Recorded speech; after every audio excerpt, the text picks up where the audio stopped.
Alors avant d'aller plus loin, je vais faire le point sur la structure de mon programme, sur la structure des composants de l'application, car comme on a pu le voir, là, on rajoute des composants, et après, on ne sait plus comment tout ça s'est structuré. Donc pour visualiser la chose, je vais utiliser le logiciel, c'est une application en ligne app.diagrams.net. Donc ça doit être un projet open source parce que c'est gratuit. Le seul truc, c'est qu'il faut que tu enregistres soit sur ton PC ou soit dans le cloud. Donc là, ce que l'on peut voir actuellement, c'est la structure de mon application. Tout ça, ce sont des composants que j'ai fait sous React. Donc on commence par app.js, etc.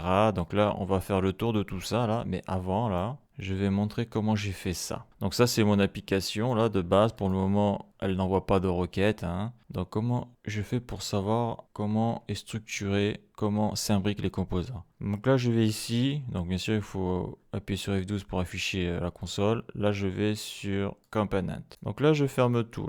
Là, j'ai mes composants. Voilà, par exemple, si je clique sur se connecter. Alors attends, je vais faire ça. Si je clique sur se connecter, je descends ça. On voit que des composants apparaissent. C'est normal. Ils apparaissent suivant une condition. Si la condition est vraie, l'erreur modale s'affiche. Donc on sait que tout en haut, on a le composant app.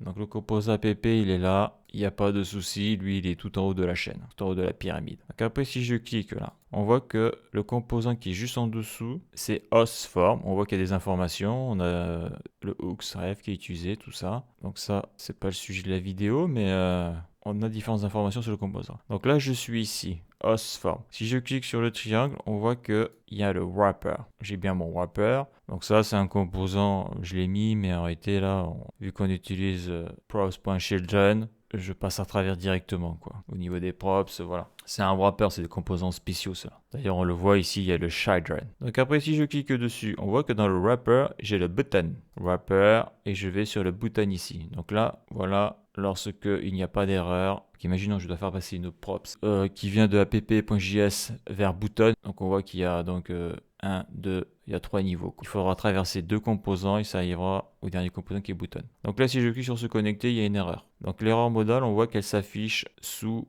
le composant wrapper. Donc c'est le composant wrapper et dessous on a erreur modale. Donc le wrapper il est ici. Donc dessous j'ai mon composant erreur modale. D'ailleurs je vais le fermer. Et donc qu'est-ce qu'il y a dans erreur modale? Dans erreur modale on voit qu'il y a le backdrop, composant backdrop et le composant error modal overlay qui est ici. Et donc on voit que dans error modal overlay il y a des sous-composants. Donc il y a le composant card qui est ici. Et il y a le composant button. Donc voilà comment on sait comment est structuré notre application React. Mais bon, comme on peut le voir là, bon, on voit qu'il y a toujours un petit indentage pour voir un petit peu que lui, bon voilà, c'est le parent, lui c'est l'enfant, etc.